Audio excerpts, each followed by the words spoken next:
Come sappiamo, quest'anno cade l'8° centenario della morte di Francesco e allora siamo invitati a meditare l'eredità spirituale del poverello d'Assisi come è stata colta, raccolta, rilanciata da Antonio.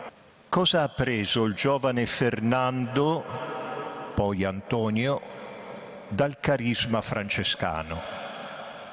Ha preso certamente l'ardore del martirio, l'amore appassionato per l'umanità di Cristo e la scelta radicale del Vangelo. Ma dove Francesco era il profeta dell'intuizione, il cavaliere di un amore vissuto nella nudità, nella semplicità, Antonio vi ha innestato la sapienza della scrittura e della riflessione teologica.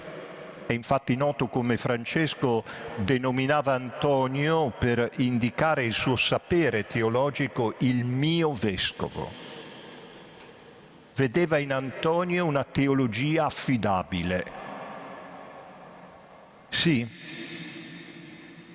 è in un celebre e breve scritto autobiografico, nota come la lettera a frate Antonio, che Francesco si rivolgeva ad Antonio chiamandolo esplicitamente il mio vescovo.